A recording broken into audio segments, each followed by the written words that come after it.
Hello বন্ধুরা, কেমন আছেন সবাই? আমি কাঞ্চন আর আমার ইউটিউব চ্যানেলে আপনাদের স্বাগত জানাই। বন্ধুরা, আজ আমি একটি তরল মিশ্র জৈব সার তৈরি করে দেখাবো, যেটি জবা গাছের জন্য একদম উপযুক্ত।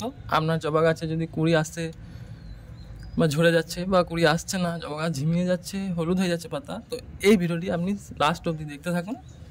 কি কি উপাদান আমি এই ভিডিওতে দিচ্ছি এবং মিক্স করছি এবং তরল সারটি কীভাবে তৈরি করছি, ভিডিওটি বিনা স্কিপ করে শেষ অবধি দেখতে থাকুন। তো চলুন বন্ধুরা, দেখছেন এগুলি আমার হাতে রয়েছে। এগুলি হচ্ছে আলুর খোসা, যেগুলি আপনারা বাড়িতে রোজ ফেলে দেন। আমরা সবাই জানি আলুর খোসাতে মাইক্রো নিউট্রন থাকে এবং খুবই মাল্টিভিটামিন পাওয়া যায় আলুর খোসায়। এই আলুর খোসাগুলি আপনারা এরকম ছোটো ছোটোভাবে কেটে নেবেন। ভিডিওটি একদম স্কিপ করবেন না। শুধু আলুর খোসাই নয়, এর সাথে আরও দুটি জৈব পদার্থ মিক্স করে আমি লিকুইড সারটি তৈরি করব। ভিডিওটি যদি স্কিপ করে দেন তো আপনারা বুঝতে পারবেন না কিভাবে তৈরি করতে হবে এই তরল সারটি। তো দেখতে থাকুন ভিডিওটি। এই আলুর খোসাগুলি ছোট ছোট করে কেটে আপনারা এটি এইভাবে জলে মিশিয়ে দেবেন। জলে এটি মিক্স করার পর এটিকে 3 দিন ছাওয়া জাতীয় জায়গায় রেখে দিতে হবে। এই গেল আলুর খোসার ব্যাপারটা। এতে মাল্টিভিটামিন পাওয়া যাবে, প্রচুর মাইক্রোনিউট্রনস আছে এর সাথে। এরপরে আমি যেটা দেখাবো এর সাথে মিক্স করবো, সেটা হচ্ছে এই যে দেখতে পাচ্ছেন, এটা হচ্ছে র চা। সে ফুটন্ত চাটা নয়, কিন্তু আমরা বাড়িতে খাই ওই চাটা নয়। এটা যে বাজার থেকে কিনে এনে আমি এটা ভিজিয়ে রেখেছি, এটাও 3 দিন ভিজিয়ে রেখেছি। দেখুন এইভাবে আপনারাও রাখবেন। খুব দামি চাটা বলছি না কিন্তু বন্ধুরা, এটা 10-12 টাকা যে প্যাকেটটা পাওয়া যায় কম দামি, যেটা দোকানে বাজারে, সেটি এই আপনার যতগুলি জবা গাছ আছে সেই রকম অনুযায়ী আপনি জলে মিক্স করতে পারেন। আমরা সবাই জানি এই চা পাতাতে প্রচুর নাইট্রোজেনের পরিমাণ পাওয়া যায়। জৈব পদ্ধতিতে নাইট্রোজেন থাকে চা পাতাতে।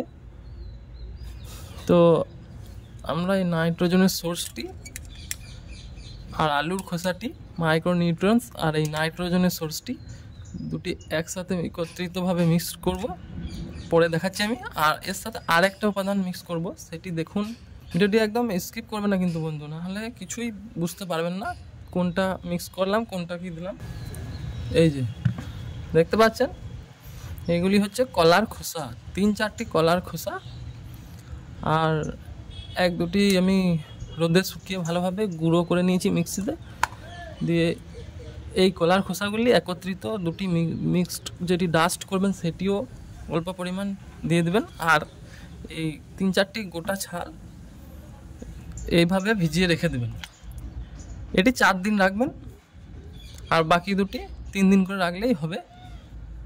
তো এরপরে আমি দেখাচ্ছি কি করবেন। একদম স্কিপ করবেন না ভিডিওটি বন্ধু, তাহলে কিন্তু স্টেপ বাই স্টেপ পদ্ধতিটি বুঝতে পারবেন না, জানতে পারবেন না।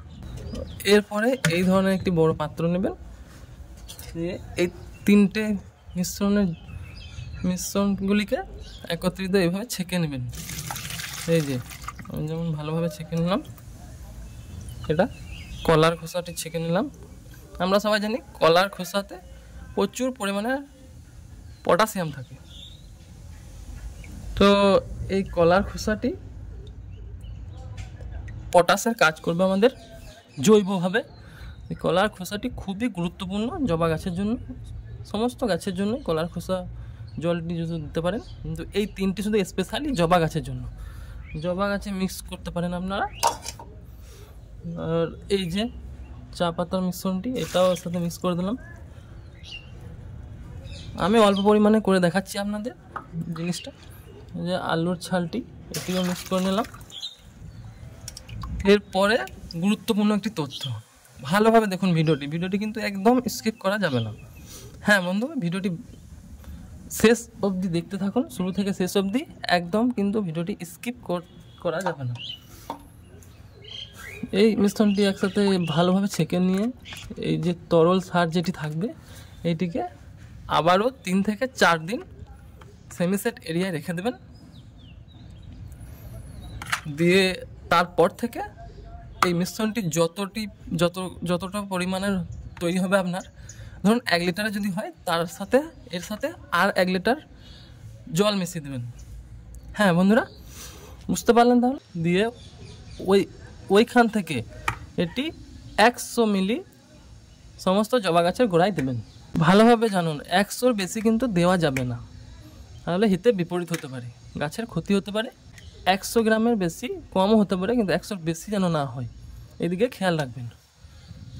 তো আশা করছি আমার এই ভিডিওটি এই তরল জৈব সারটি ব্যাপারে যদি ভালো লেগে থাকে তো লাইক, শেয়ার, কমেন্ট করে দেবেন। আর আমার চ্যানেলে যদি নতুন হয়ে থাকেন তো প্লিজ চ্যানেলটিকে সাবস্ক্রাইব করে পাশে থাকবেন।